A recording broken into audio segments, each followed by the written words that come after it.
Hello everybody and welcome to something I guess very different actually on the channel. Now over the past few years AI has really been taking over and just like improving every day to the point where it's actually quite terrifying. Now I'm sure as most people who are even slightly active on the internet are aware of just like the amount of like the AI images and stuff that have been created, but it kind of all did start with AI story generators, and these I feel like have been a thing for a little while, and then it did kind of start branching off into this just whole abyss of random and very cursed AI generated stuff. So I thought today, as we are not even thinking about Harry Potter and the Philosopher's Stone for the PS2 because I will have an aneurysm, I thought, why not just, go away from the games and let's make ourselves a nice little Harry Potter fan fiction, I guess, would be the word. Let's get into making something, honestly, probably quite terrifying.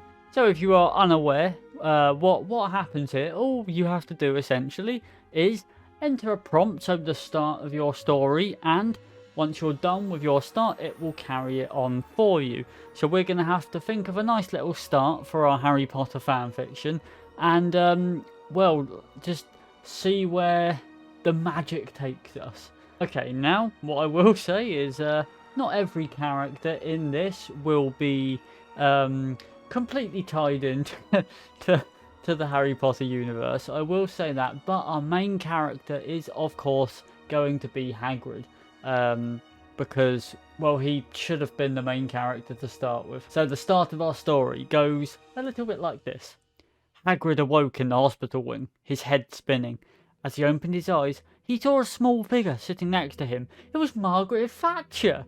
You see where the non-Harry Potter characters come in here. So we now click send and we let it generate a little bit next to the story. The Iron Lady, as she had become known since her premiership years, and still revered by many. She had been Prime Minister for 8 years now. Her achievements were well known. She had cut unemployment in half, brought inflation down, and dealt with the Falklands conflict without any loss of life on either side. So there's a little bit of a backstory into our Margaret Thatcher character. Margaret Thatcher had been offered to take up the role as Mr. No, wow, yeah, I've done alright there, haven't I? This is why I need an AI to do the rest of it, because me and words, no. Margaret Thatcher had been offered to take up the role as Minister for Magic, and she wanted to ask Hagrid for his opinion on the matter. He sat up quickly. How do you know my name? She smiled warmly at him. Your son told me. Hagrid has a son now, that's law. My son? James? Oh dear, I'm such an idiot. Of course, it's your grandson. What? Wait. She laughed kindly. I've heard that before too. Well, if I may, I'd like to ask for your help. Okay, wait, hold on. This just got deep. So in this scenario, Margaret Thatcher is Hagrid's mum. And Hagrid has a son called James. Right, okay. We'll keep this law friendly. I've been offered a place as Minister for Magic, but I have no idea what to do, Margaret said with a puzzled look on her face. Hagrid looked around the room. He had not seen much of it yet. A single bed stood in one corner. A table with a jug of water and a plate of food sat in another corner. There was no door. Where am I? Margaret Thatcher looked down at her feet.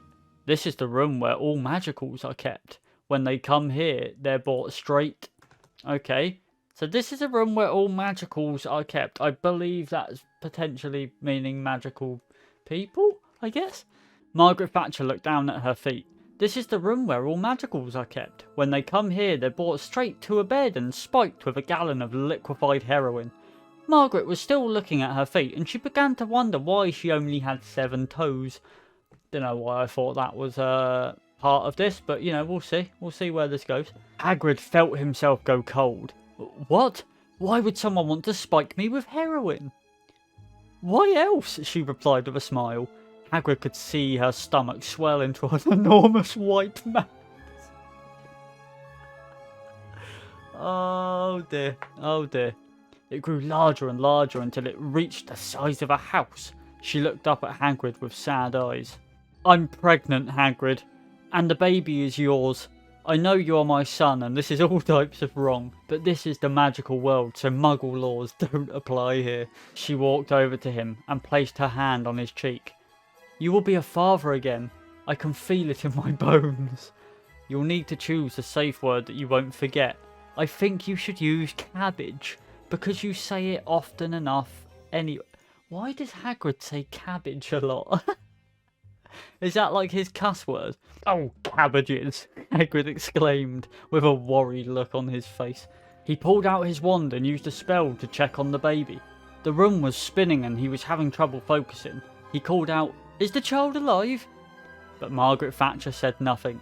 Her body shimmered and disappeared. He knew then something terrible had happened. A little while later, Hagrid returned to the Great Hall, carrying a huge bundle of rags. Oh no, what's happened to Maggie? A tear fell slowly down Hagrid's cheek. My mother, my beautiful, sweet, pregnant, because of me, mother, disintegrated into rags. The children gasped and cried, but Hagrid didn't notice.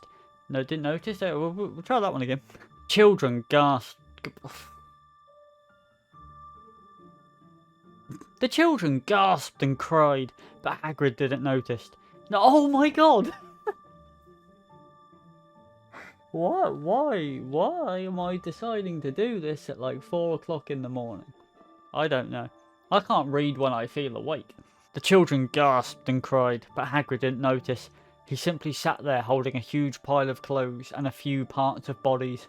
A pair of hands, a foot, a head. What is this, Hagrid? Asked Oh, it's Professor McGonagall. Okay, we're introducing a new character. Very good. What is this, Hagrid? Asked Professor McGonagall softly. Hagrid took a deep breath and sobbed.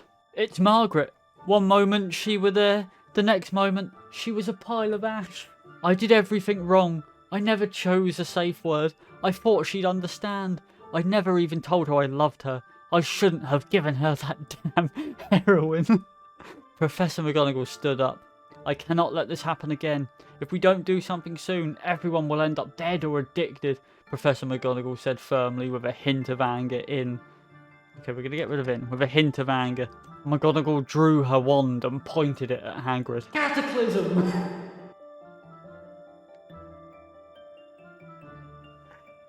That's my favourite Harry Potter spell. Cataclysm! Hagrid exploded into a million pieces, falling to the ground.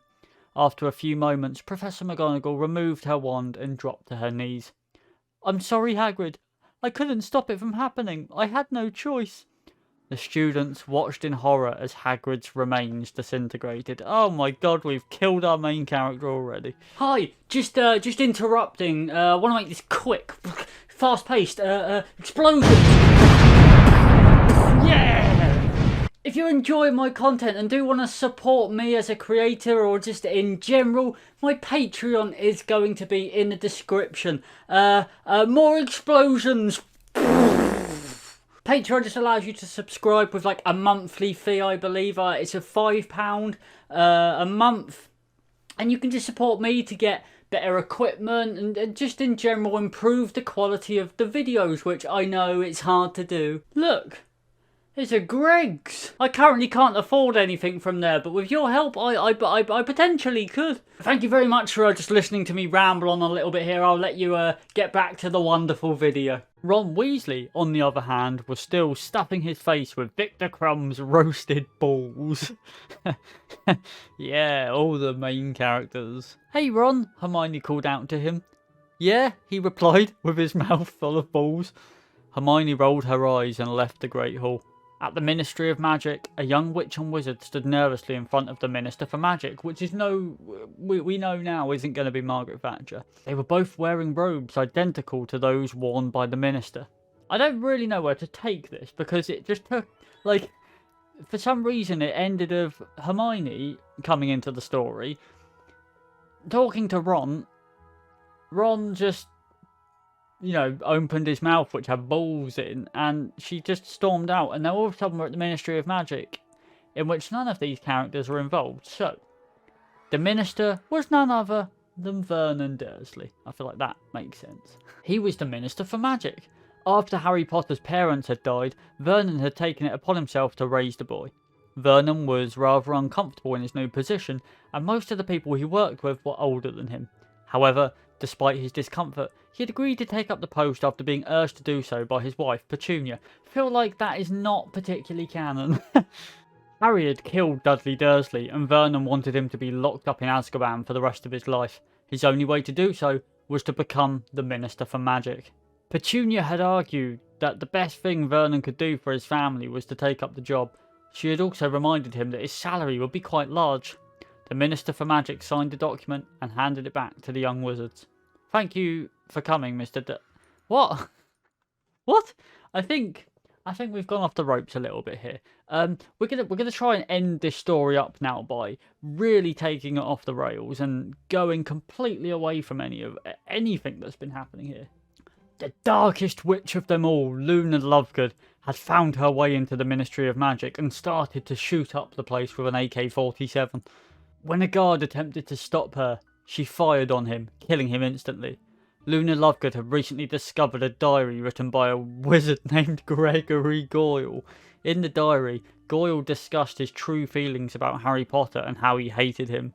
"Aha!" Luna yelled and fired more shots.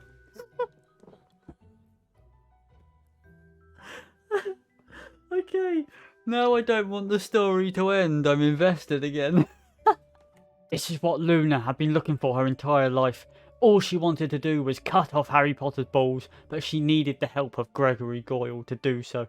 Hagrid had gone mad. He was screaming and waving his arms around. He faked his death, apparently. Oh, what a legend. See, this is what main characters do. "Get the fuck away from me," Hagrid screamed. "I want to see Harry Potter." "Who?" Hagrid asked, confused. The guard pointed at Luna. "That girl right there."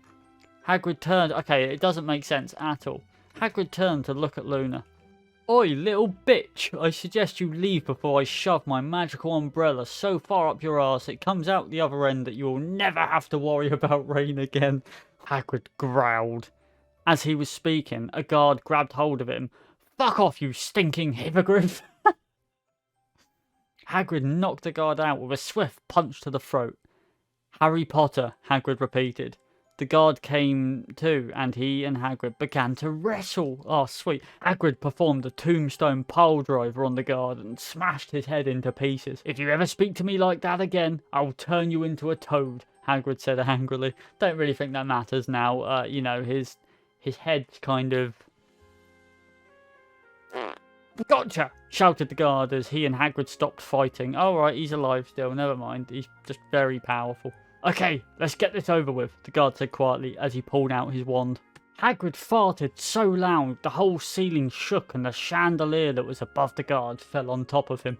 The guard screamed and ran away. Hagrid wiped his brow and laughed at his own joke. He then went to find someone who knew where Harry Potter was. And then we're back to McGonagall, who is apparently reading a book called Witches Who Have Become Too Fat to Fly. I think that might be where we end it. So if we just type the end, does it decide anymore? She took a sip of tea.